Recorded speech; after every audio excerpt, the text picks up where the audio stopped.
Assalamu alaikum, dear viewers, and welcome to this video about the consequences of the pride and rebellion of Iblis.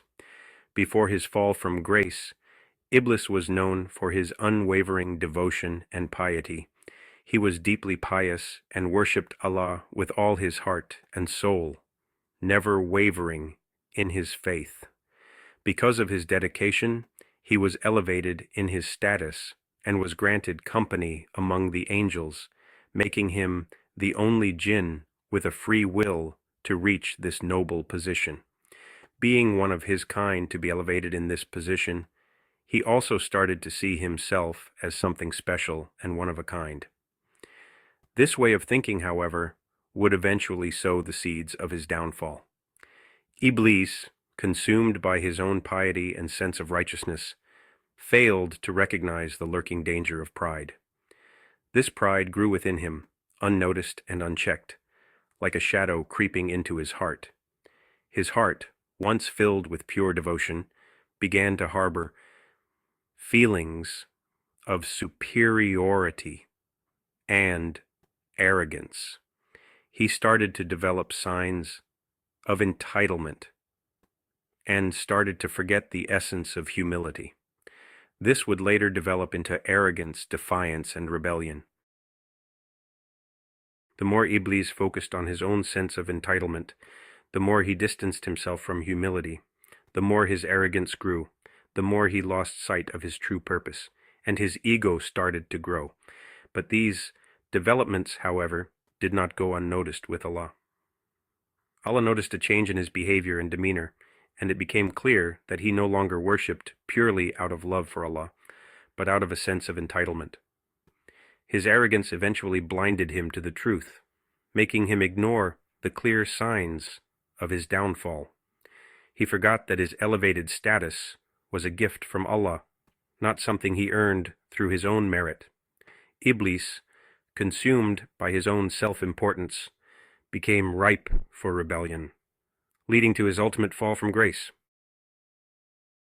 Allah, in his infinite wisdom and boundless mercy, created Adam, the first human being. Adam was different from the angels, unique in his purpose and design. He was fashioned from clay, a symbol of humility and the earth from which he came. Allah breathed life into Adam, bestowing upon him a soul and consciousness. He commanded all the angels to prostrate before his newest creation, Adam. This was a test of obedience and faith in Allah's wisdom. It was also a mark of respect for Allah's creation, a recognition of Adam's unique status. The angels, obedient as always, immediately prostrated themselves before Adam, fulfilling Allah's command. They understood the significance of Allah's command and the honor bestowed upon Adam. They recognized Adam as a unique and honored creation, a being with a special purpose. But Iblis refused. His pride had grown too strong and did not prostrate to Adam and was openly defying Allah's command. Iblis refused to bow down because he saw Adam as inferior to him. How can I, he argued, bow down to a creature made of clay when I am made of fire?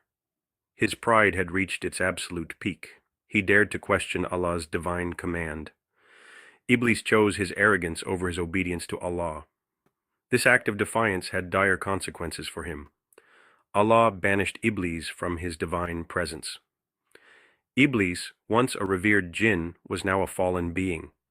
He became known as Shaytan, the outcast. He vowed to lead mankind astray as revenge for his fall. So what is the wisdom of allowing such a being to be spared until Judgment Day? He serves as a lesson for all creation of Allah, now and in the future. Our mission is not to be pulled down to his level. Stay strong and pious, my brothers and sisters, and always turn to Allah in prayer. May Allah guide us and prevent us from walking this cursed path like Iblis did before us. Ameen. Until next time. Assalamu alaikum.